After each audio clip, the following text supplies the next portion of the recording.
jour on meurt, un jour on est, jour on est, un jour on croit, un jour on meurt. Bien-aimés dans le Seigneur Jésus-Christ, je vous dis bonjour, sinon bonsoir. Le docteur Véracité. Nous venons ici en poursuivre avec notre étude intitulée Jour on est, jour on croit, un jour on croit, un jour on meurt, un jour on est, un jour on est, jour on croit, un jour on meurt.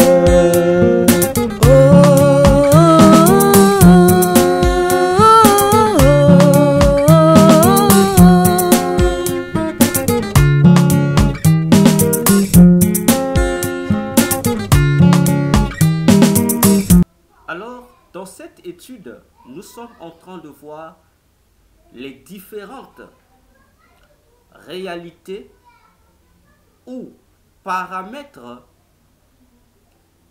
du reste du temps qui nous reste à passer sur la terre, particulièrement pour l'Église corps de Christ, c'est-à-dire les chrétiens en Christ. Je précise bien, les chrétiens en Christ.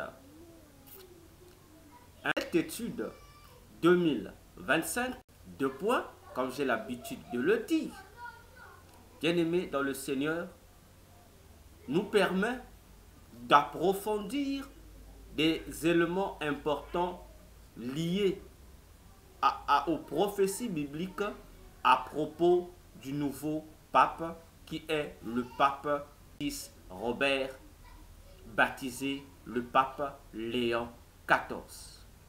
Aujourd'hui encore, nous allons poursuivre dans cette troisième partie de cette rubrique sur le pape Léon XIV. Ainsi, je vous prie d'avoir à vos côtés vos Bibles et vos blocs-notes parce que nous allons nous dire des vérités. Fâchez-vous si vous voulez vous fâcher. Pour ceux qui aiment se fâcher, lorsqu'ils écoutent mes enseignements, fâchez-vous. Sûrement, encore aujourd'hui, vous allez vous fâcher. Parce que la parole de Dieu, la Bible, nous rassure que les ennemis de la vérité ne supportent pas la vérité. Si vous ne supportez pas la vérité, alors nous vous donnons le droit de vous fâcher. Fâchez-vous, mais votre colère ne va jamais ni annuler la puissance de l'évangile de Jésus-Christ, ni nous faire taire, nous empêchant de continuer à proclamer la sainte parole de Jésus-Christ, car il n'y a que Jésus qui soit l'unique sauveur des humains et de notre humanité. En dehors de Jésus, il n'y a point de salut, il n'y a point de spiritualité et point d'immortalité non plus. Alors, bien-aimés, prêtez-moi votre humble et aimable attention. Alors, bien-aimés, entrons dans notre sujet du jour. Le pape Francis, pape Léon XIV, et nous allons parler du point sur l'ONU. Ah oui, nous allons parler sur l'ONU, l'Organisation des Nations Unies. Alors, on est parti. Bien-aimés, nous devions savoir une chose. C'est que l'ONU a été créée en 1945 à San Francisco dans le but de remplacer une structure créée lors du congrès maçonnique du 28 au 30 juin 1917 à Paris, nommée la Société des Nations, siglée SDN. Et l'ONU a vu le jour, qui vit le jour plus tôt là-bas à Genève. Voyons-nous? Alors, vous vous poserez la question, qu'est-ce que l'ONU vient faire ici? Si vous repartez dans notre partie, dans la partie 2 de notre rubrique, vous allez remarquer, chers tous en Christ, c'est que parmi les missions du pape François, donc disons pape Francis ou Léon XIV, il doit accélérer les procédures de guerre, de bruit de guerre, tel que Jésus l'a énoncé dans Matthieu 24, parce que dans Matthieu 24, Jésus ne parle pas de l'éclatement des guerres, non, mais il parle des bruits de guerre. Je répète et je précise, le Seigneur Jésus-Christ, notre Dieu, ne parle pas de l'éclatement des guerres dans Matthieu 24, parmi les événements qui précèdent son retour, il parle des bruits de guerre. Attention, je répète encore pour une meilleure compréhension. Lorsque vous lisez Matthieu 24, où Jésus se met à présenter certains événements tristes qui vont se succéder, j'allais dire, précédant son retour, il y aura des famines, des tremblements de terre, etc. Et il fait mention des bruits de guerre et des guerres. Vous connaissez très bien. Alors ici, nous aimerons ouvrir un élément important pour que vous et nous, Bible à l'appui, que nous soyons attentifs de peur d'être manipulés par les ennemis de la Bible. Alors, bien-aimés dans le Seigneur, suivez-moi attentivement. Première parenthèse, nous ouvrons pour voir qu'est-ce que Jésus a réellement dit dans Matthieu 24 à propos des guerres et des bruits des guerres. Pour que vous puissiez comprendre mon expression. Lorsque je dis Jésus dans Matthieu 24 ne parle pas de l'éclatement des guerres, mais il parle des bruits de guerre. Alors, bien-aimés dans le Seigneur, entrons dans notre matière. Examinons les Écritures. Prenons tous nos Bibles et lisons Matthieu 24. Alors, nous prenons Matthieu 24, du verset 6 jusqu'au verset 8e, pour que nous puissions comprendre ce que nous sommes en train de partager ici. Chers tous, bien-aimés dans le Seigneur, prenons la version que tout le monde a habituellement, la version Louis Séguin. Lisons au nom du Seigneur Jésus-Christ. Matthieu 24, versets 6 à 8 déclare ceci. Vous entendrez parler de guerre et de bruits de guerre. Gardez-vous d'être troublés, car il faut que ces choses arrivent. Mais ce ne serait pas encore la fin. Une nation s'élèvera contre une nation et un royaume contre un royaume. Et il y aura en divers lieux des famines et des tremblements de terre.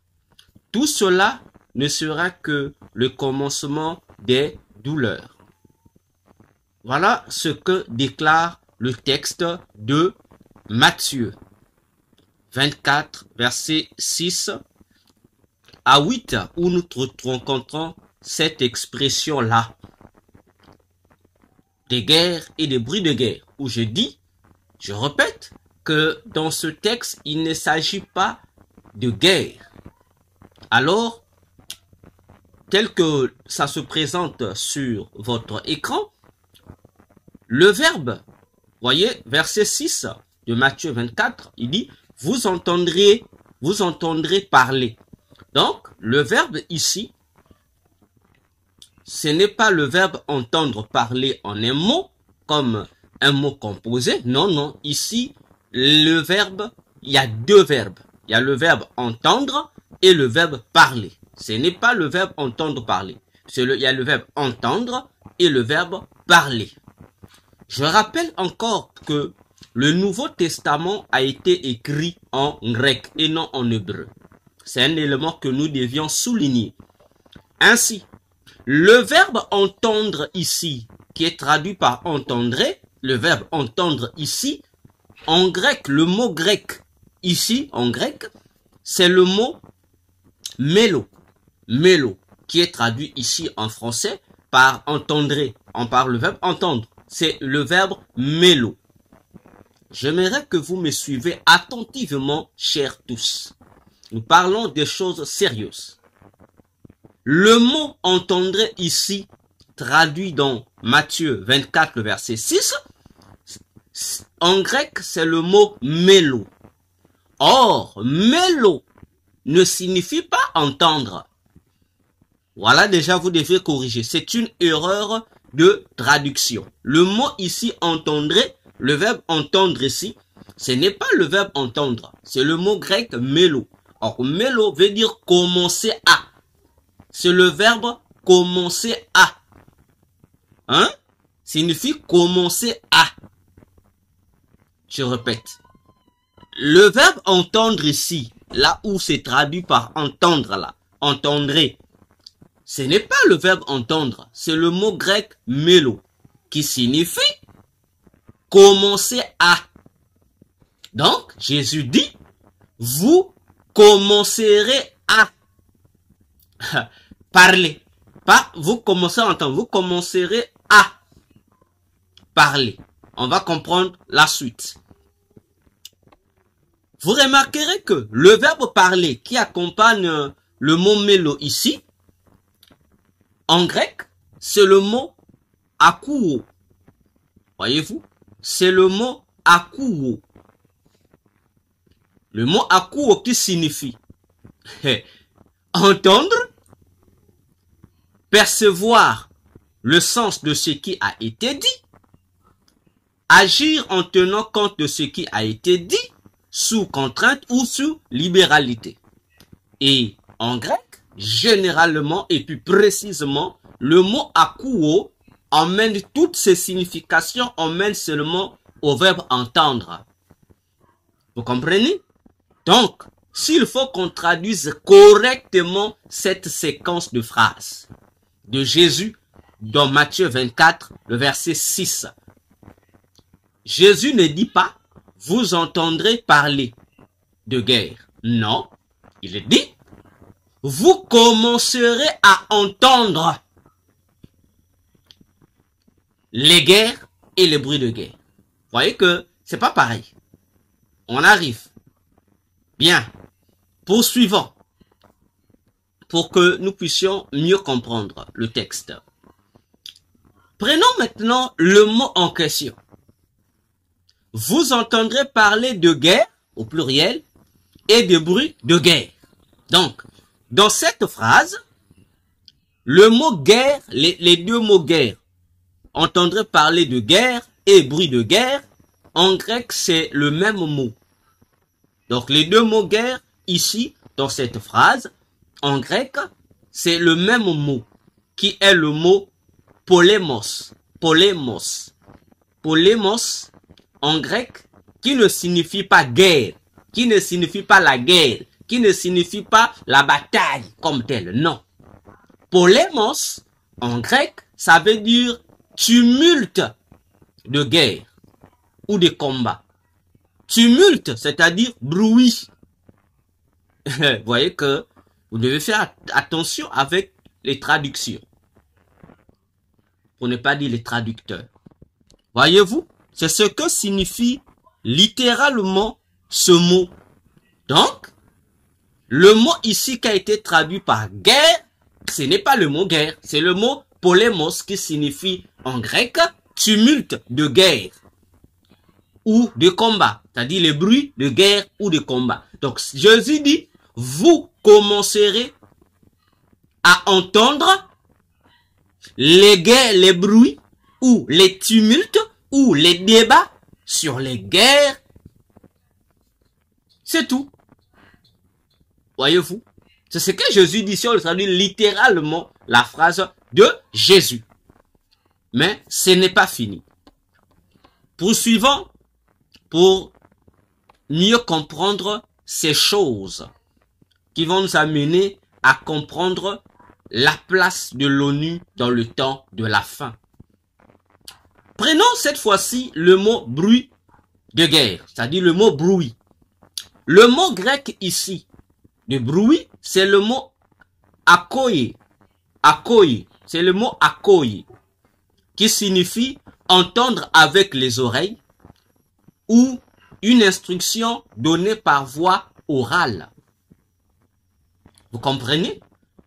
Donc, bruit ici, c'est entendre, entendre avec les oreilles ou une instruction qui est donnée de manière orale ou par voie orale. Et vous comprenez, si on reformule encore correctement, Jésus dira, vous commencerez à entendre les tumultes de guerre et entendre avec vos oreilles ces tumultes de guerre. Comprenez? Alors, ici, j'ouvre une petite parenthèse sur ce mot bruit du grec, le mot grec akoi. Ça nous donne instruction orale. Or, lorsqu'on parle d'une instruction ici, ça nous renvoie à un élément important. C'est ce que vous devriez noter. C'est que vous devriez noter.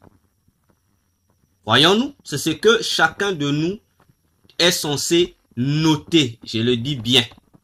Parce que ici, j'insiste, nous sommes en train d'expliquer des choses sérieuses qui échappent à l'entendement de plusieurs parmi nous, afin que chacun de nous ait une connaissance précise sur ce que dit réellement le texte biblique. Voyons-nous?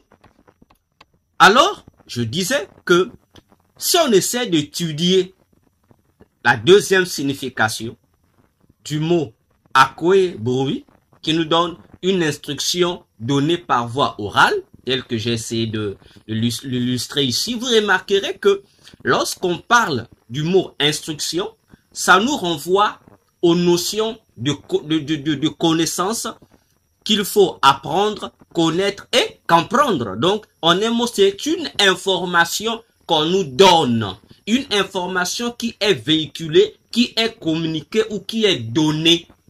Et lorsqu'on parle de oral ici, ça évoque la notion d'un enseignant ou d'un informateur. Bon, en un mot, didactiquement, on dit d'un pédagogue.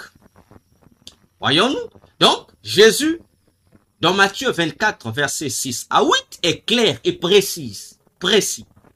Il dit que nous allons commencer à entendre quoi? Les tumultes, les bruits de guerre, d'une part, et d'autre part, nous allons faire quoi? Nous allons écouter ou recevoir au moyen. Donc, nous allons recevoir des informations relatives à ces bruits de guerre. Ici, Jésus nous ouvre les yeux pour dire que nous avons deux responsabilités. La première, c'est que nous allons commencer à entendre les disputes sur les guerres. Nous allons commencer à les entendre, sûrement par nous-mêmes. Par nous-mêmes. Et d'autre part, nous allons recevoir ces informations-là, cette fois-ci, non pas par nous-mêmes, mais au moyen des autres. C'est-à-dire, il y aura à notre disposition des outils qui vont nous donner ces informations-là aussi sur ces mêmes tumultes de guerre à travers le monde. Et là, Jésus parlait des masses médias, c'est-à-dire des journaux, des radios, des réseaux sociaux et de tout support d'information. Voyons-nous, pour nous dire ici que, chers tous, bien-aimés dans le Seigneur Jésus-Christ, que nous devons tous comprendre ici. Je dis nous tous, aujourd'hui, à compter d'aujourd'hui, que dans Matthieu 24, versets 6 à 7, Jésus ne parle pas parmi les signes qui doivent accompagner son retour sur la terre de l'éclatement des guerres. Non, il parle plutôt des tumultes et des bruits de ces guerres-là. Attention, je dis attention. Parce que lorsqu'on voit cette phrase en grec, on voit que l'accent est mis sur l'action de commencer à entendre, sur écouter. Parce que vous avez deux termes, le grec qui sont là, mélo et le terme akouo. Et ces termes sont placés au début du discours, qui donne en grec que l'accent est mis sur commencer à entendre quoi? Les bruits de guerre et non l'éclatement des guerres. Il ne dit pas, Jésus ne dit pas que vous verrez, non, des guerres. Non, vous allez entendre, c'est le verbe entendre. Les bruits de guerre et non pas l'éclatement des guerres. Voyons-nous? Et ici, il y a un nota bene que je voudrais apposer ici pour vous rassurer de la précision biblique. Si vous prenez encore la même situation dans Marc 13, le verset 7, qui répète aussi le même événement de Matthieu 24, Marc 13, 7, les mêmes mots reviennent en français dans nos traductions bibliques. Quand vous entendrez parler. Et ici, dans Matthieu, entendre parler, c'est deux mots différents. Cependant, dans Marc, ici, 13 à 7, entendrez parler, c'est un seul verbe. C'est un seul verbe. Et quel est ce verbe? C'est le mot grec akou, qui signifie entendre parler, qu'on a traduit le mot ou le verbe traduit ici par entendrez parler, en grec, c'est un seul verbe. C'est le verbe ou le mot akou, qui signifie entendre. Nous l'avons vu. Entendre ou recevoir des informations. Nous l'avons vu. Je monte encore. Le même événement, Matthieu 24, est aussi répété dans Marc 13, verset 7, et aussi répété dans Luc 21, verset 9. Là, toujours la première phrase. Quand vous entendrez parler, attention, de guerre, le mot entendrez parler ici, comme dans Marc 13, 7, c'est un seul verbe. C'est toujours le même verbe grec akou. Vous comprenez? Donc, j'insiste pour dire, Jésus ne parle pas de guerre. Non. Il ne parle pas de guerre, mais il parle de pourparlers de guerre. Voyons-nous? Donc, ce que nous devons tous conclure, Jésus ne parle pas de guerre, mais des tumultes, c'est-à-dire en termes politiques, on parlera des propagandes, c'est-à-dire des menaces, des tensions ou des débats autour de la guerre. Voyons-nous? Et c'est ce dont parle le Seigneur Jésus-Christ de Nazareth, que nos traducteurs bibliques ont traduit autrement. Voyons-nous? Parce que aujourd'hui, le monde a peur. Le monde a peur. Par rapport à tout ce qui se passe par-ci, par-là, Ukraine, Russie, vous avez Israël, Hamas, Iran, tout ça. Le monde craint l'éclatement d'une guerre mondiale en Europe, qui doit être déclenchée en Europe. Et vous avez des prophètes du diable qui viennent vous dire, voilà, il y aura la guerre par-ci, par-là. Il n'y aura pas de guerre. Je vous assure, il n'y aura pas de guerre. Ce ne sont que des bruits de guerre. Ce qui se passe entre Iran, Israël, ce n'est même pas une guerre. Ce ne sont que des bruits de guerre. Ce sont que des débats autour d'une guerre. Voyez-vous? Ce qui se passe en Ukraine, c'est la même chose. Il n'y a pas la guerre là-bas. Ce sont que des bruits de guerre. En fait, les gens qui sont en train de faire, c'est une guerre idéologique. C'est une guerre idéologique. Ah oui, c'est une guerre idéologique. Parce que l'objectif de toutes ces propagandes-là, des guerres que vous êtes en train de voir ou d'entendre avec vos oreilles, comme l'a dit Jésus, c'est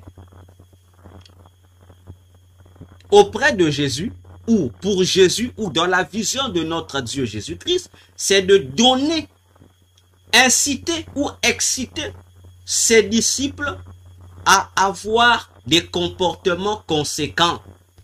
C'est-à-dire, lorsque vous entendrez ces choses se manifester à travers le monde, ça doit vous donner une certaine ligne de conduite pour pouvoir être prêt pour le retour de Jésus qui n'est qu'à quelques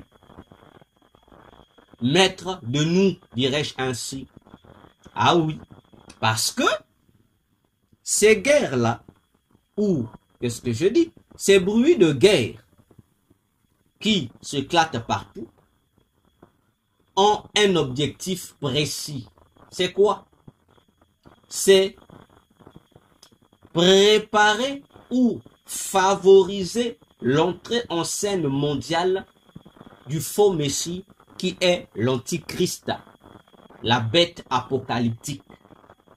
Et dans mes émissions précédentes, on a déjà eu à expliquer ces choses en long et en large. Pour dire que les guerres occupent une place centrale dans les signes du temps de la fin. Parce que s'il y a une guerre qui se prépare, mais cette guerre ne va pas s'éclater en Europe, ce n'est pas la guerre mondiale, il n'y aura pas de guerre mondiale, ce sont que des bruits, des pourparlers, comme on pourrait dire vulgairement, ce sont que des grimaces de guerre, des grimaces, mais ce ne sont pas des guerres. Voyons-nous, parce que la troisième guerre mondiale aura bel et bien lieu et elle n'aura pas lieu pendant que l'Église est sur la terre. La troisième guerre mondiale va s'éclater après l'enlèvement de l'Église et elle aura lieu précisément vers la fin du règne de l'Antichrist. Et la Bible aussi en parle. Et la Bible en parle au nom de la guerre d'Armageddon. C'est cette guerre que du côté du diable, l'on appelle la troisième guerre mondiale. Chers tous, bien-aimés dans le Seigneur, une étude est en cours sur la troisième guerre mondiale. Nous allons expliquer cela en long et en détail. Ne vous en faites pas. Voyons-nous, c'est pour cette raison, face au bruit de guerre que nous entendons par-ci, par-là, aux agitations pêle-mêle, si vous repartez dans Luc 21, verset 9, Jésus avait ajouté un élément. Il dit, vous entendrez les bruits de guerre et il y aura des soulèvements. N'est-ce pas? Attention. Et si vous regardez bien, ce sont des choses, d'après Jésus, qui doivent précéder son retour. Effectivement, ce sont des choses que nous sommes en train de vivre. Mais Jésus a dit, contrairement à ce que disent les prophètes du diable, que vous connaissez, vous faisant peur d'un éclatement de guerre, pour vous dire, faut fuir par-ci, faut fuir par-là. Bien-aimés dans le Seigneur Jésus-Christ, soyez-en rassurés que Jésus nous a dit, lorsque ces choses vont s'accomplir, que son peuple, son église, ses disciples ne craignent point. Oui, il dit, ne soyez pas troublés. Matthieu 24, verset 8, il le dit. Marc 13, 7, il le dit, il le répète. Voyez-vous? Parce qu'il dit, ces bruits de guerre ne seront pas la fin, mais le commencement seulement des douleurs. Vous imaginez? C'est le commencement seulement. Donc ce n'est que l'introduction des malheurs, l'introduction des douleurs. Il dit, mais vous, mon peuple, vous, mon église, lorsque vous allez voir ces choses, levez vos têtes, soyez dans la joie, parce que votre délivrance est proche. Vous voyez que des fois, les choses de Dieu sont dures. Elles font mal au cœur. Car, comment expliquer, frères, sœurs, devant les malheurs qui brisent les cœurs des familles, devant ce que tous vous et nous constatons de par le monde, bien aimé, que le Dieu qui a créé ce monde, Jésus-Christ de Nazareth, puisse nous dire de ne pas nous inquiéter, de ne pas nous attrister, mais d'être heureux, parce que ces malheurs-là sont des preuves vivantes qui nous rassurent que lui, Jésus, vient pour nous délivrer de ces choses. Lui, Jésus, vient pour nous prendre, nous enlever. Mon frère et ma soeur, c'est vrai, humainement parlant, ça fait mal. Mais le Dieu qui a créé l'homme, comme disait Jérémie, qui connaît le cœur de l'homme, sinon que Dieu? Parce que c'est lui qui a créé l'homme.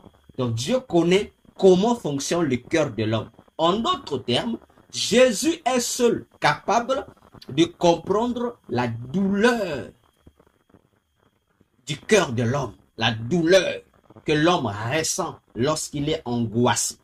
Mais il dit, malgré cette angoisse, il dit, vous mon peuple, ne soyez pas attristés, mais soyez dans la joie.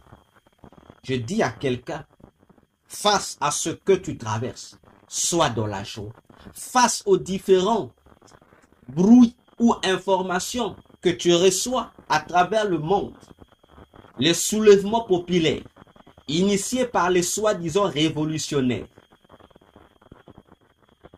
Mes frères, attention, toi, ne rentre pas, n'aie pas la même attitude, n'aie pas le même comportement que le païen qui commencera à se plaindre, à s'attrister. Mais toi, le chrétien, aie un comportement différent, aie une attitude différente, soit dans la joie, parce que ces malheurs annoncent la venue de ton roi Jésus-Christ pour t'enlever de ce monde.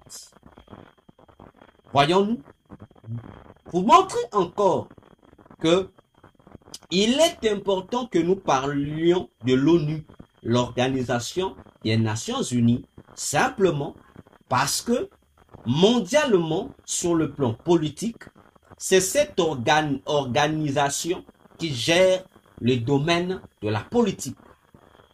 C'est elle qui est la garante de la paix et de la sécurité mondiale, n'est-ce pas? C'est l'ONU qui gère les affaires de guerre et de paix, c'est l'ONU. Donc, elle a une place centrale dans le temps de la fin, car elle a un grand rôle à jouer, favoriser l'entrée en scène politique mondiale de l'Antichrist. Je dis l'ONU. C'est pourquoi il est important que nous connaissions ces choses, raison pour laquelle j'ai ouvert cette parenthèse pour que nous comprenions où nous allions avec les prophéties de la Bible. Alors, bien-aimés dans le Seigneur, nous allons aborder un élément sur la mission de l'ONU en 2024. par rapport à ce qui lui a été donné comme agenda à réaliser en 2024. Et vous devrez le savoir que dans le monde satanique, lorsque un agenda est donné, vous connaissez c'est quoi un agenda, c'est-à-dire une feuille de route est donnée. Cette feuille de route n'est pas seulement donnée pour l'année en cours ou le mois concerné, mais cette feuille de route doit rester une ligne de conduite jusqu'à atteindre l'objectif final. C'est-à-dire que les ordonnances ou les lois du monde des ténèbres sont des feuilles de route qui poursuivent ou poursuivront leur mission même après le mois ou l'année concernée, ça va continuer.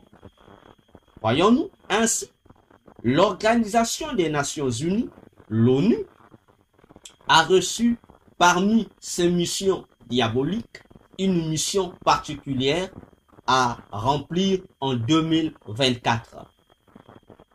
Et nous sommes ici le 17 décembre 2023 vers 6 heures du matin que le Seigneur Jésus-Christ a eu à me donner cette révélation sur cette mission principale de l'ONU en 2024. Et je crois l'année passée, dans une nuit de prière du 31 décembre 2023 dans une église, j'étais allé j'ai parlé de ces choses-là, j'ai expliqué cette chose-là, et je vais encore reprendre, sinon répéter cette révélation du Seigneur. Alors, Jésus m'a dit que en 2000, là nous étions en 2023 que j'ai reçu cette révélation que j'ai déjà eu à partager. Que en 2024, la mission principale parmi tant d'autres que l'ONU doit réaliser, c'est quoi? C'est mettre en place des stratégies sataniques pour déstabiliser les familles chrétiennes. Je répète, mettre en place des stratégies sataniques pour déstabiliser les familles chrétiennes. Voyons-nous. Donc, l'ONU, depuis 2023, le 17 décembre 2023, a eu à recevoir de la part du monde pandémonium une mission de créer des idéologies, de créer des lois sataniques qui auront pour objectif de nuire aux familles chrétiennes. Je dis bien aux familles chrétiennes. Et là, j'aimerais ouvrir une petite parenthèse pour expliquer, lorsque nous parlons des familles chrétiennes ici, de quoi voulons-nous réellement parler? Parce que nous avons dans le monde plusieurs chrétiens, d'où on parle de la chrétienté. Dans le christianisme, il y a plusieurs chrétiens. Mais tous ceux qui se disent chrétiens ou chrétiennes au sein du christianisme ne sont pas du christianisme. C'est-à-dire, tous ceux qui sont dans la chrétienté ne sont pas forcément dans le christianisme. Non, il faut qu'on se comprenne. Je parle en français. Tous ceux qui sont dans la chrétienté ne sont pas forcément dans le christianisme.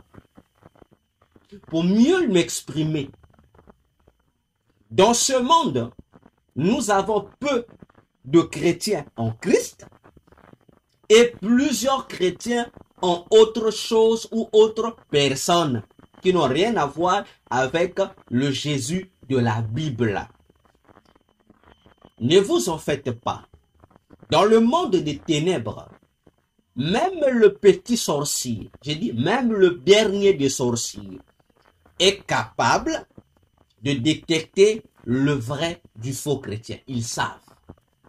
Parce que dans le monde mystique, il y a plusieurs éléments qui permettent tant aux démons qu'aux agents de Satan humains toutes classes confondues, de reconnaître les vrais et les faux chrétiens. Il y a plusieurs moyens.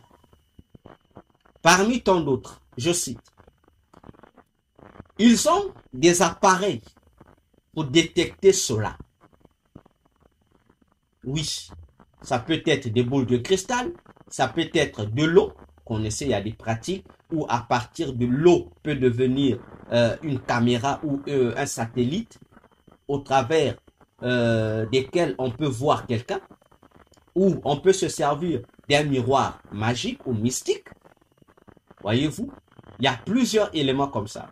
Et c'est dans ce miroir-là, ils vont voir, lorsqu'ils vont scanner les gens, ils vont voir que le chrétien a des signes, le vrai.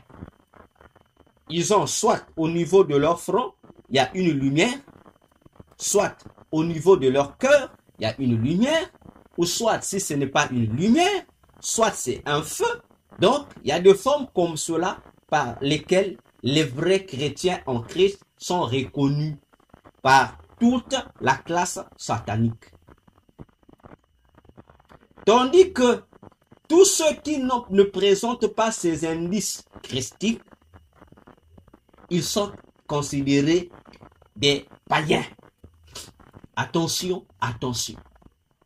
Je dis attention, attention. Voilà pourquoi je parle ici des familles des chrétiens en Christ, des vrais chrétiens en Christ. Je ne parle pas des chrétiens en Christ de X ou d'Y, non. Donc, depuis 2023, l'Organisation des Nations Unies travaille à base de cette feuille de route reçue, déstabiliser les familles chrétiennes en Christ. Et le Seigneur m'avait donné un passage biblique qu'il avait expliqué lui-même. Et je vous présente les explications qu'il a données sous cette forme d'illustration pour que nous puissions comprendre.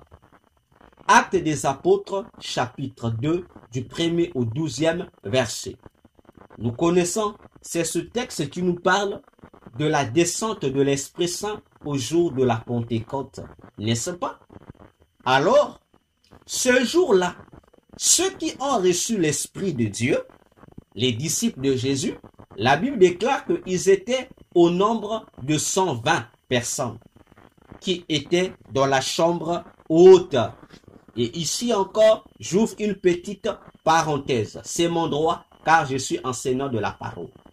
Plusieurs, lorsqu'ils lisent que les apôtres étaient sur la chambre haute, plusieurs enseignent que cette chambre haute, c'était le temple de Jérusalem. C'est faux, archi faux. Ne faites pas dire aux églises ou à la Bible ce que la Bible n'a jamais dit. N'est-ce pas? Parce que lorsque vous lirez Luc, à partir de Luc 22, ou même à partir de Luc 20, 21, 22, vous lirez Jean 12, chapitre 12, Jean chapitre 13, Jean chapitre 14, Jean chapitre 15, Jean chapitre 16, Jean chapitre 17, cette chambre haute-là, ce n'était pas dans le temple de Jérusalem. Cette chambre haute, rappelez-vous, c'est la maison, c'est une partie, une chambre qui se trouvait dans la maison d'une personne. Rappelez-vous de cet épisode évangélique où Jésus va envoyer Pierre et Jean d'entrer dans la ville ils vont rencontrer un tel portant une cruche d'eau sur la tête. Ils vont demander à cet un tel de leur amener dans la maison de son maître et arriver auprès du maître qui devait dire à son maître, voilà ce que le Seigneur Jésus dit, où est le lieu où il doit manger sa Pâque. Vous connaissez cette histoire. Et le lieu en question, c'était dans la maison de ce maître. C'était dans cette chambre-là. Chez les Hébreux, une maison était appelée 4 pièces. Il y avait la chambre à coucher. Il y avait la chambre ou la pièce réservée aux animaux. Et il y avait le salon et il y avait la chambre ou la pièce des invités. Et cette pièce réservée aux invités avait plusieurs noms. C'était aussi appelé la chambre haute. Voilà. Donc, lorsqu'on parle de la chambre haute, ça n'a rien à voir avec les connotations fausses qu'on lui a attribuées. Non, c'était le temple de Jérusalem. C'est faux. Il n'était pas au temple. C'était dans cet endroit-là où Jésus a célébré sa dernière Pâque que les disciples ont pris et ont transformé ça en leur lieu de culte. Et il s'agit aussi du même endroit que la Bible appelle par Église de Jérusalem. Lorsqu'on dit l'Église de Jérusalem, il n'est pas question du temple de Jérusalem, mais il est question de cet endroit, la chambre haute, où Jésus a célébré sa dernière Pâque avec ses disciples. Voyez-vous? C'est l'église, c'est une église, c'est un lieu de prière. Voyez-vous? C'est ça la chambre haute.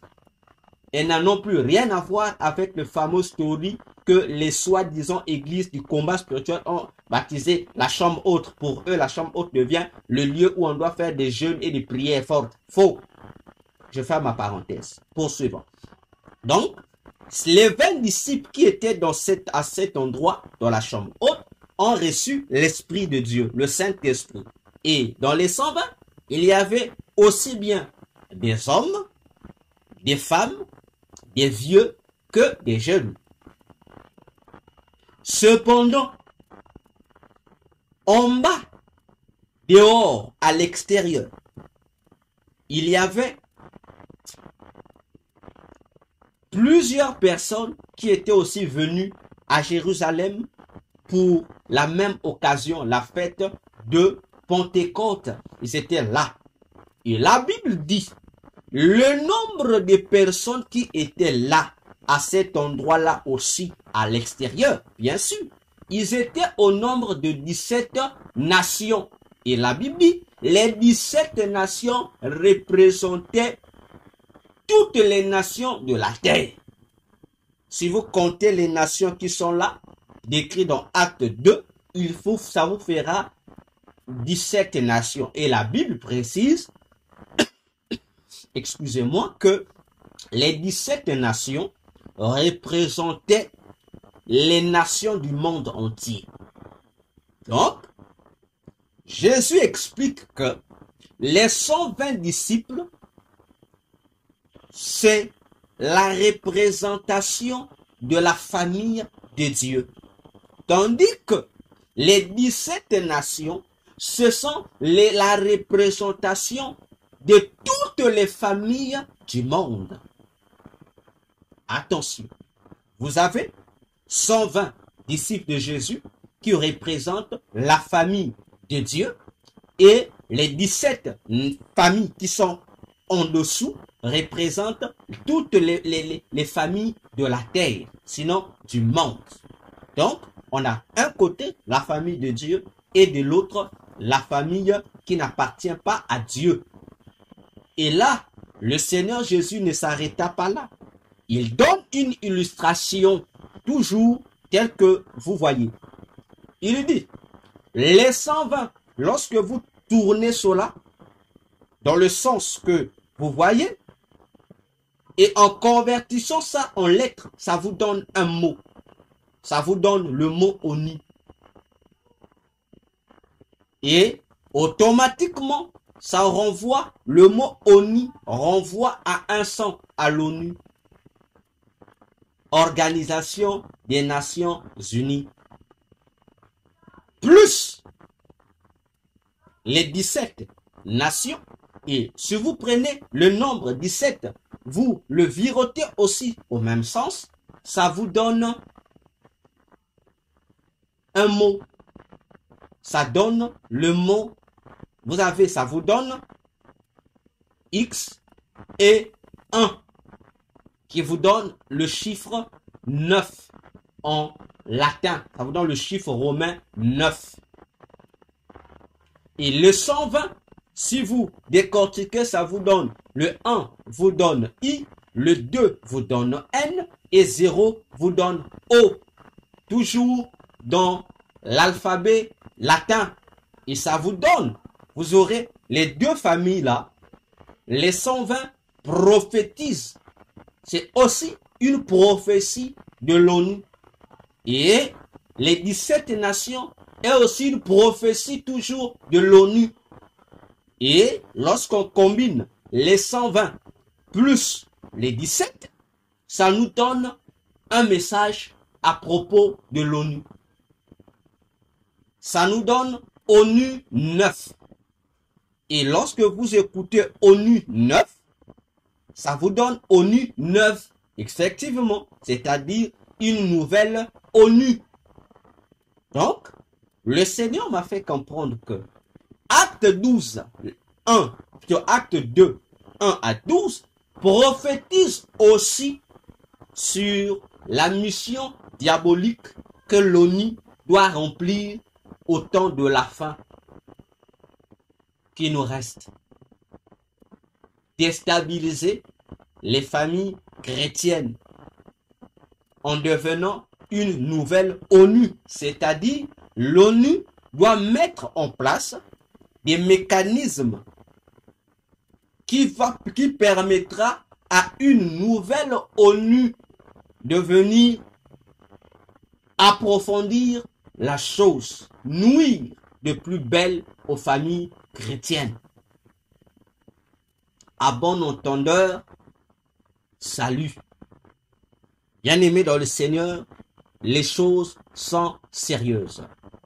Et le nouveau pape que nous avons reçu, le pape Francis, Léon XIV, je vous l'ai dit, a pour mission d'aider l'ONU à renforcer les troubles sur la terre. A pour mission, ce pape, d'exciter l'ONU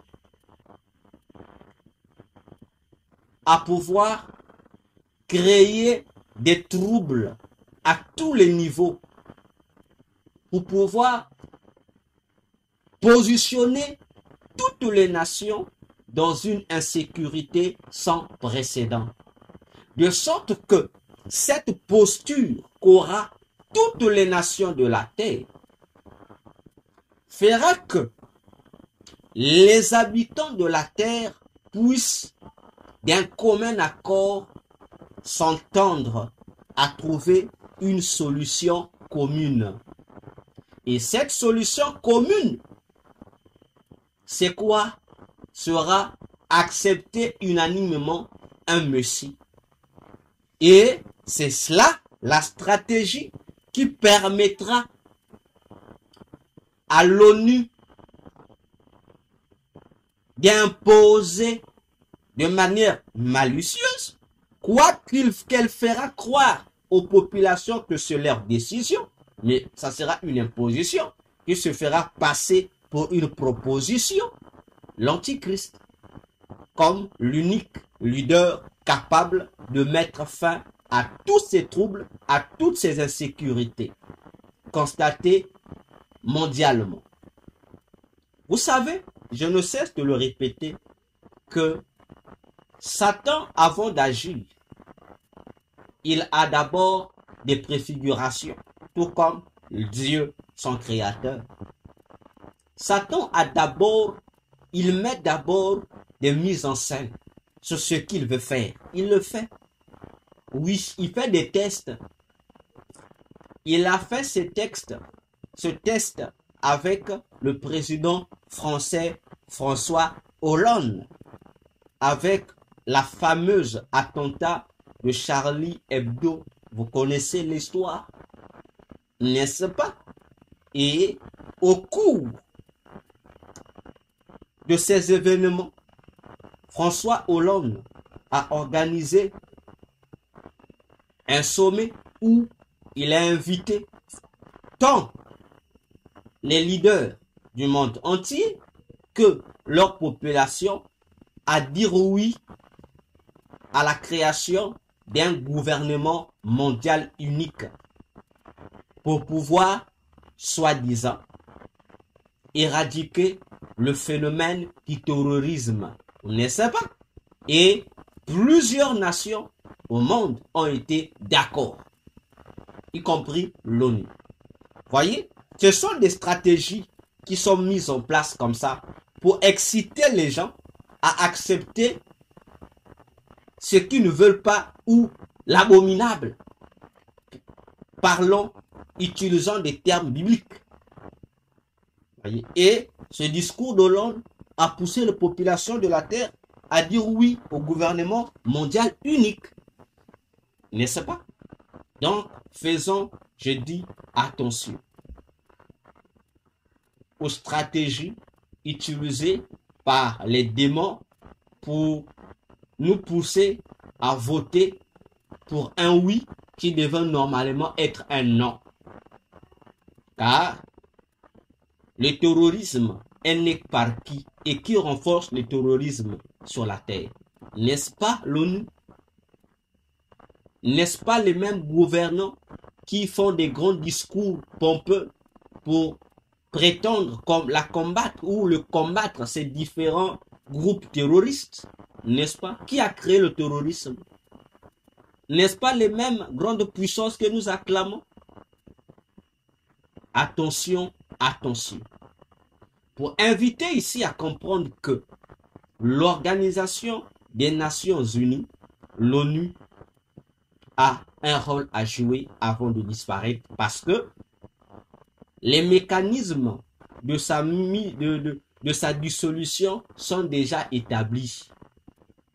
C'est pourquoi, pour que l'ONU soit changée en une nouvelle structure suprapuissante, il faudrait que l'ONU puisse commettre des bévues. Et ces bévues font partie de ces missions